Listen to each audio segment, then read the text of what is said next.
வளைகுடா நாடுகளில் உள்ள CIA கட்டடங்கள் மீது ஈரான் நடத்திய ட்ரோன் தாக்குதல்களுக்கு அல்லது மேம்பட்ட ட்ரோனர் தொழில்நுட்பத்தை அளித்தே உதவி செய்ததா என்பது குறித்து அமெரிக்க உளவுத்துறை அதிகாரிகள் விசாரணை நடத்தி வருகின்றனர். மார்ச் மாதம் வளைகுடா பகுதியில் நடைபெற்ற தாக்குதலில் துல்லியமான தன்மை மற்றும் செயல்திறன் ஆகியவை இந்த சந்தேகத்தை ஏற்படுத்தியுள்ளன. குறிப்பாக சவுதி அரேபியாவின் தலைநகர் ரியாதில் உள்ள அமெரிக்கா தூதரகத்தில் இயங்கும் CIA நிலையமும் கிழக்கு ஈராக்கில் உள்ள மற்றொரு தளமும் இலக்கு வைத்து தாக்கப்பட்டன. ஈரானின் ஷாஹேட் வகை ட்ரோன் இலக்குகள் துல்லியமாக தாக்க ரஷ்யா தனது கமாண்ட் எம் செயற்கைக்கோள் வழிகாட்டல் அமைப்புகளை வழங்கி உதவியிருக்கலாம் என்று நம்பப்படுகிறது. மேற்கத்திய உளவுத்துறை ஏஜென்சி ஒன்றில் உள்நாட்டு குறிப்பு பிராந்திய CIA தளங்களை குறிவைப்பதில் ரஷ்யா பங்கு வகித்திருக்கலாம் என்று முடிவு செய்துள்ளது.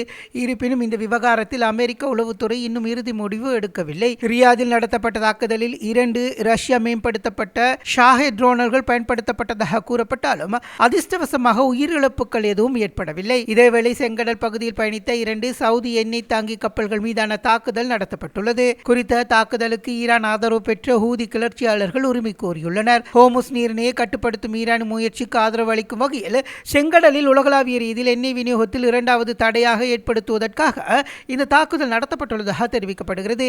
இதனிடையே அமெரிக்க ஜனாதிபதி டொனால்ட் ட்ரம்ப் வழிகாட்டலில் ஈரான் மீது புதிய தாக்குதல்களை ஆரம்பித்துள்ளதாக அமெரிக்கா இராணுவம் தெரிவித்துள்ளது. அதன்படி தொடர்ந்து 12வது நாளாகவும் அமெரிக்கா ஈரான் மீது தாக்குதல் நடத்தி வருகின்றது. செங்கடலில் கப்பல் போக்குவரத்து விடுக்கப்பட்ட புதிய அச்சுறுத்தலுக்கு முன்பாகவே ஈரானால் ஹோமுஸ் நீரிணை முழுமையாக முற்றுகையிடப்பட்டமை உலகெங்கிலும் பணவீக்கத்தை தூண்டியது. அத்துடன் எதிர்வரும் நவம்பர் மாதம் நடைபெறவுள்ள காங்கிரஸ் தேர்தலுக்கு முன்னாக இந்த போர் ட்ரம்ப் குடியரசுக் கட்சியினரின் அழுத்தங்களை ஏற்படுத்தியுள்ளது.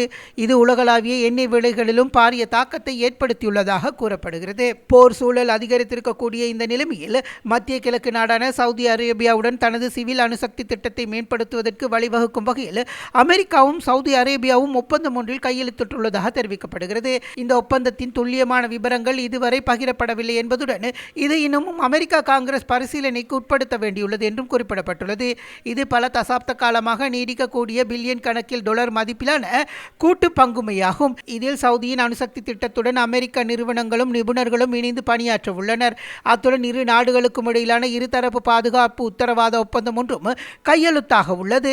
அமெரிக்காவுடன் இணைந்து மேற்கொள்ளப்படும் கூட்டு ஆய்வுக்கு பிறகு இறக்குமதி செய்யப்படும் எரிபொருளை நம்பியிருப்பதற்கு பதிலாக அமெரிக்காவினால் காட்டப்படும் செறிவூட்டல் நிலையத்தில் சவுதி அரேபியா தனது சொந்த மண்ணிலேயே யுரேனியத்தை செறிவூட்டி எரிபொருள் உற்பத்தி செய்ய அனுமதிக்கும் வகையில் இந்த ஒப்பந்தம் செயற்பட உள்ளது.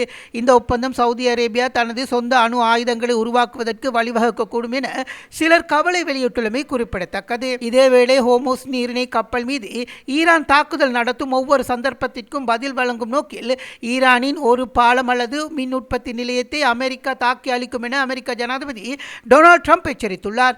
ஈரானிய தாக்குதலுக்கு பதிலளிக்கும் வகையில் பொதுமக்களின் உட்கட்டமைப்புகளுக்கு இலக்கு வைக்க உள்ளதாக அவர் மீண்டும் எச்சரித்துள்ளார்.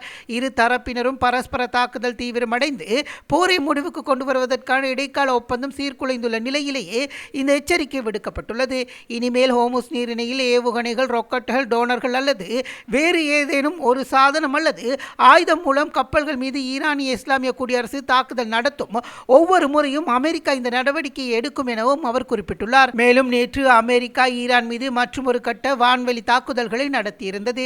தலைநகர் தெஹ்ரானின் ஈரானிய வான் பாதுகாப்பு அமைப்புகள் பதில் தாக்குதல்களை நடத்திய அதேவேளை இஸ்ரேலிய எல்லைக்கு அருகில் அமைந்துள்ள ஜோர்தானிய நகரம் மீது ஈரான் ஏவுகணை தாக்குதல்களை நடத்தியுள்ளதுடன் பஹ்ரைன் மற்றும் சவுதி அரேபியாவிலும் எச்சரிக்கை விடுக்கப்பட்டுள்ளது. ராஜதந்திர முயற்சிகளால் பெரிய அளவில் முன்னேற்றம் எதுவும் தென்படாத நிலையில் ஈரானின் மீதான அமெரிக்காவின் வான்வெளி தாக்குதல்கள் தொடர்ச்சியாக இடம்பெற்று மேலதிக செய்திகளுக்காக எமது யூடியூப் தளத்தை சப்ஸ்கிரைப் செய்யுங்கள்.